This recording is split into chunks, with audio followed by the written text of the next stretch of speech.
Here on Diners, Drive-Ins, and Dives, we know no boundaries of region, size, or cuisine. Matter of fact, we've done Italian, Mexican, American, barbecue. Heck, you name it, we've done it all. We've even done Chinese Jamaican fusion. But one we haven't done is German. And that brings us here to Glendale, Arizona, to Haus Murphy's.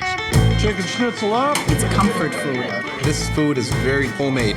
Sauerbraten for you mit Spätzle. It tastes like back in Germany. Brother, what are you having, beer and pretzel? An enormous pretzel.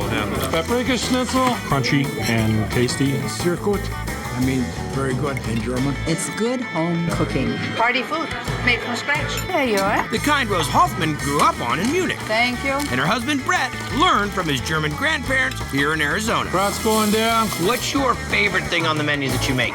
Sauerbraten. It's excellent. It's a delicious sweet and sour pot roast. Sour is sour. Sour. And braten means Roast. We're making a sour roast. Yeah. It's a big top round. That's my scimitar. You wear this in a sheath and jog through the forest? A little scary. We're gonna trim it. We're gonna cut it down. And we get to make noise. Now we're gonna add our liquid. So vinegar. Okay, a little buttermilk? A little buttermilk. So that's the soured part. Now we're gonna add a mirepoix. Onions, carrots, celery. Then we go for our seasonings. Whole peppercorns. Bay leaf? Clove, nutmeg, a little bit of salt. Just a touch. And white pepper. Mix this all up. Now, how long is this gonna marinate? This is gonna marinate at least 4 to 5 days. Days. Days. Pop the lid on. Okay, in the walk-in for 4 to 5 days. Yep. Now we're ready to proceed to our brownie. We're adding the oil to our pot. Sweet. We're gonna throw our onions in. Let that cook for a couple minutes. And we're gonna add our lovely, lovely meat. Get most of the moisture out. Smells like sour. Should smell real sour. This is broken down. So this doesn't go in the oven. Everything is stovetop. So we're gonna brown them on all sides. Does it get a cover? Never gets covered. This is a 3-hour process to do this. Want to grab a chair and a beer, and we I was gonna say, let's go get a beer, yeah. Now we're gonna add some red wine and deglaze that a little bit. Now I tend to stab my meat. Let all that juice out. Just adds to the gravy flavor. We let that cook for a few minutes, and then we're gonna add our marinade to that. So the marinade that we had, Yep. 5 days, Yep. now just got poured back in on top of the meat. Back in on top of our meat. Welcome to another edition as the sour frog. And we're gonna cook that down.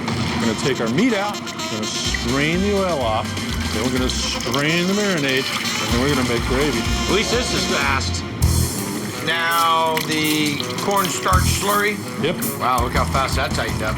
Kitchen bouquet. Dark color there. Some white pepper, pinch of salt. Now we're gonna add our brown sugar. You have to keep tasting this. A little more brown sugar. Too sour? Too sour now. Now we're gonna add our raisins. Brings out another type of sweetness to it. And so this is a delicacy. I mean, when people come out for German food at Haus Murphy's, Yeah. that they're really excited to have. Yeah, they are. As hard as it takes to make it. Exactly. Nobody wants to do this at home. Oh, great. It's not too tender, it's not too tough, but there is a contrast of sweet, And sour. but it really takes that long. It really takes There's not that like- long. There's no shortcut. You like the sweet and the sour? I do like the sweet and sour. It's very good. Delicious. Can't get anything better than this. Real German food. So I'm here on the edge of Koreatown in Los Angeles, right down the street from Beer Belly. Remember that place? The Duck? Oh, anyhow, I'm here to check out this Korean restaurant where they've got the traditional environment and the traditional menu. Not so much. No, this is Beer Garden, fusion grill, and craft beer. German fried rice. I've never seen Korean-German combination before. It's food that literally you can't get anywhere else. Korean fried chicken with French toast. Koreatown obviously has a lot of different fusion places, not German and Korean. But that didn't stop owner Neil Kwan from playing matchmaker. Kimchi short rib fried rice. What gave you the inspiration to do a Korean fusion funky craft beer joint? After college, we backpacked to Europe. One of the stops, Germany. If anything, I wanted to capture that vibe. With the help of Chef Eddie Ha, who started mixing things up in the kitchen in 2011. One tempura fried. He's extremely passionate about everything he's serving you here. Drunken chicken C3. It's called drunken chicken because they brine it in beer. It's very moist, got a great crust on it, just perfect. What are we making? The beer brine for the drunken chicken. Is that a typical Korean dish? No, it's not. I dig it. Let's get after it. All right, we're gonna go ahead with the Korean beer. Height. Water. We're gonna go ahead and get that honey in there. Some parsley. Have lemons. A lot of them. A lot of them. Garlic, peeled. And add some bay leaf. Bay leaf and Korean food? No. Just checking. Dry oregano, some kosher salt, and some black pepper. Fire it up, and then we'll brine. Yeah. Give that a little stir. Harry Potter called. wants a spoon. Basically, we just want the salt to dissolve. Salt dissolve, bring the flavors together, and that's our brine that we're gonna use for our chicken. Yes. Okay. So we have our brine here now. It's Okay. to room temp. It smells a little like a sweet tea, unless you want to smell that. No, I just smell it, and then you probably push my head in there. We're gonna go ahead and add the chicken. Down into the party bowl. And how long are we gonna hold the chicken? About 24 hours. So now that these have brined, we're gonna add the beer to the stems. And what kind of beer is this? This is a Guinness, actually. This is a dark stout. Okay. And then I'm just gonna go ahead and pat this dry. I'm gonna go ahead and season with salt and pepper and some oil. Chicken down, right into the cavity and into the oven at about 400 degrees for about 35 minutes. Got it. Holy cooked up glazed bird. That's impressive. We're gonna cut right down the center. All right. And we'll go ahead and plate that with our cabbage frisee salad and garnish it with a pickled jalapeno and pickled daikon. All right, and that's it. That's it. Oh, we like to do beer can chicken, but I don't think I've ever had one that's infused and has this much flavor of beer. You get some of that nice roasted flavor from the skin. Then you get a little bite of that slaw. A little bite of that jalapeno. Chef, nicely done. Thank you, Chef. I'm about 20 miles north of Denver, Colorado, in a little farming community called Brighton, to check out a joint that's serving up fourth-generation German family recipes and something called a Kraut burger. Now, if you're expecting a burger with a bunch of kraut on top, ho, ho, ho, you got another thing coming. This is Lauerkraut. Kraut burger ready. There's nothing better than a Lauerkraut burger. A Kraut burger with hamburger, homemade kraut. We got a big to-go order. This is baked in a homemade bread pocket. It's just delicious. It's like this Kraut burger village or something. What makes it so good? The sauerkraut. That owner, Robin Trujillo's been eating Dozen originals going in. her whole life. My dad's always made his homemade sauerkraut, and he calls it Lauerkraut. Lauer's my maiden name. And 4 years ago, One original. she took her dad's Lauerkraut to a whole new level. Original Lauerkraut burger. A recipe she'll be passing on someday. You're 9 months pregnant? I am. Come down and meet the Kraut burger, baby. Coming soon. I love these. It's delicious. Okay, let's make Kraut burger. You're gonna hand slice all this cabbage. We are. No, you. I don't know where you got this, but I'm getting one. That's my grandpa Lauer's, actually. And what's it called? A hubel, cabbage shredder. Let's see how this goes. We quarter it and put it into the guide, and then you just start shredding it across there. So we shred all the cabbage and then We start adding it to the crock, then we salt it, and you start mashing it by hand, and it starts to juice. the salt draws out the moisture, right? And then we just keep adding more cabbage, adding more salt, and you just keep frothing it And this just goes on and on and on. until we have a full crock. All for sauerkraut. We're gluttons for punishment. And then that gets a lid? Yeah, then we wait it Press it. And how long does sauerkraut ferment? 28 days. After 28 days. It's done, and it's really mild, and Wow, that's good. That's killer kraut. It's worth all the effort. we think so. What is this? This is our filling for our Lauerkraut burgers. Give me the rundown. First, we go in our 80-20 ground chuck. So you brown up all the meat, now what goes in? Next goes our onions, then Salt. goes salt and black pepper, cabbage. That gets stirred in, Another one? stirred in. Last More one? cabbage, Awesome.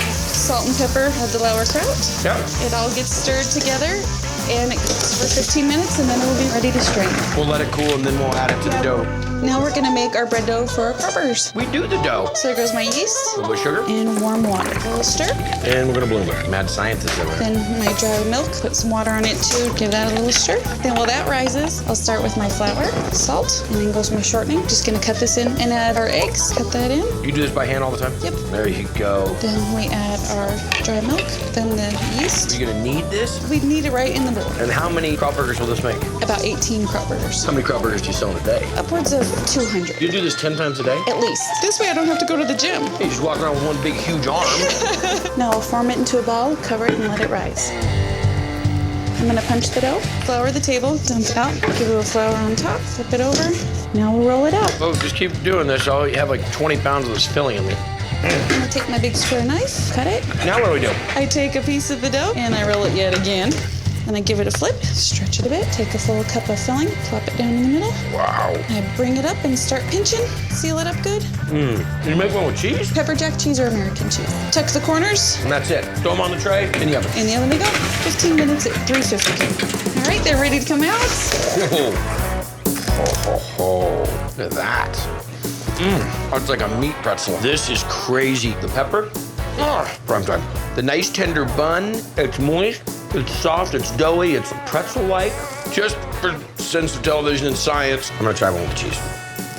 Oh yeah, where have these been all my life? Well, I'm glad you Nice like job. it. Congratulations. Sauerkraut original. Oh, it's just wonderful. The cabbage and the meat is fabulous. It's fresh. It's my favorite. All with homemade bread, which is what makes it delicious. So I'm here in beautiful Boulder, Colorado. I love this town. Let's see, we've got CU Boulder, go prime time. You've got Citizen Pictures, who makes diners, drive-ins, and dives, my team. They're awesome people. So when you get good times, you get awesome people, what do you need? You need a beer garden. Not just any beer garden. One that really makes you feel like you're transported back to another country. It's right here, Bohemian Beer Garden. Apple strudel hitting the window. I've been turned on to the streusel. That's really nice. I have this really tart creme sauce and the caramel all comes together. Another apple. What is it? Apples only? Start with a little butter, Granny Smith apple, salt, cinnamon, allspice, and our nutmeg. Just stir that up real good. Sugar, golden raisins here. We soak them in a little light rum beforehand. Let me check that. Toasted chopped walnuts as well. Graham cracker crumbs. Tighten it up with a little cornstarch slurry. Finish it with a little bit of lemon. Lay it out on a sheet tray here and let it cool. Before we build the strudel. So we got our cooled strudel base right here. We're gonna roll this up into a nice tight log. Then bring out the puff pastry. Is that a normal amount? Have faith in me right here, guy. I got this. And we're gonna roll it over all the way, flatten her out, tuck it in on our sides here. I've never seen the ratio of a strudel. This is an apple log. Egg wash, coat the top of this with sugar. 350 for about 25 minutes. And what do we serve them with? Creme anglaise. So we start with some milk, heavy cream, vanilla bean paste from Madagascar. Love that movie. Give it a quick whisk. Combine our sugar and our egg yolk here. Incorporate everything. Cook for a little while. A little bit of lemon juice and then a little bit of salt as well. What's next? We got a salted caramel next. Sugar, water, a little bit of white vinegar here. And we're gonna let that go until the color forms. And as much as you want to mess with it, don't touch it. Slowly start adding our butter, and then we'll add a little bit of cream, whisk a little bit here, finish with a little bit of sea salt. I like A salt, but C, that's fine. Slice our strudel, heat them up for about 5-6 minutes so they're warm. We have our creme anglaise, our salted caramel. Add our strudel on there. We got candied walnuts. Just a couple. Whipped cream, apple, cinnamon sugar on there. Finish with a little powdered sugar on top. Well, it's beautiful, I'll give you that. It's delicious. The apples are cooked perfectly. There's still a little bit of bite to them. You still get a little bit of that tartness. You don't typically see strudel that has this much filling. That's all thriller, not filler. Exactly. Well done. Thank you. We have the apple strudel. The outside is very flaky and crispy. A nice apple flavor, not too sweet, really well balanced. A giant addition to Boulder. You don't typically come in and find that you're going to get really good Bavarian type food. You'd think it's going to be just, great beer and good times, and doing a great job. Thanks, guy.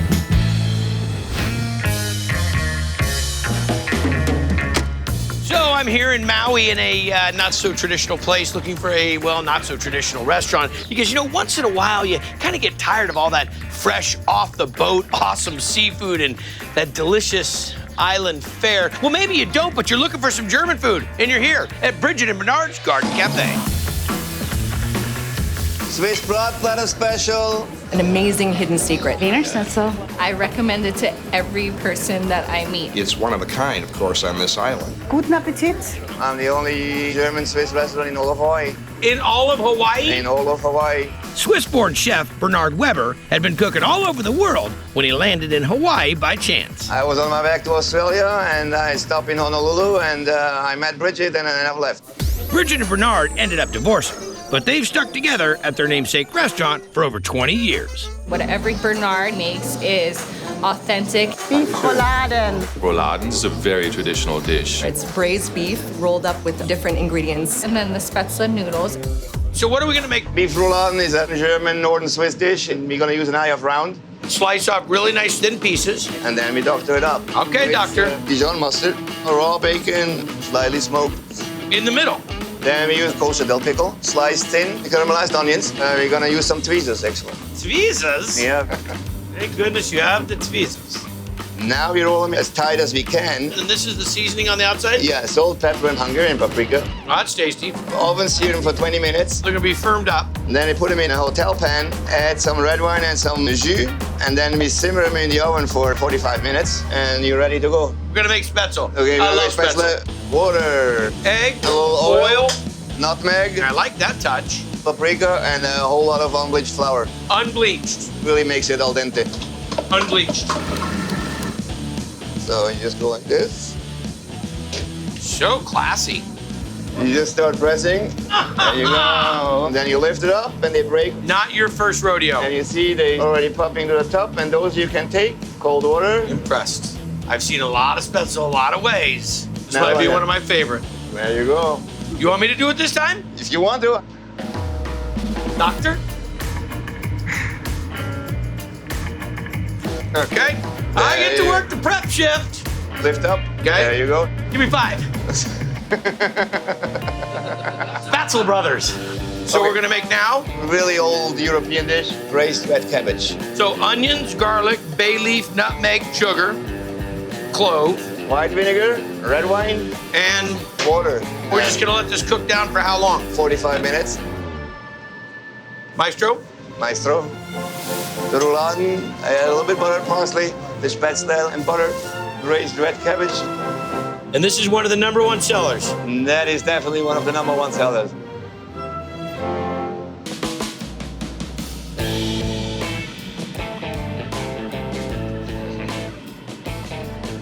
How far are we from the beach? Walking, half an hour. You're gonna need it. The meat really cooks down to where it's almost like shredded pot roast. There's a nice crust on the outside of it. Caramelized onions are awesome. You need the acidity of the dill pickle. A little bit of touch of the mustard, of course. The cabbage is the perfect complement. The Spätzle is stupid. I was just coming to order a side of Spätzle. I've had a lot of German food. I was in Munich. I would still be in Munich if I had had this. What a nice dish, chef. Your large rouladen is ready. It's so delicious. I grew up in a German family in Detroit, and it shocked me to find rouladen so great and on Maui.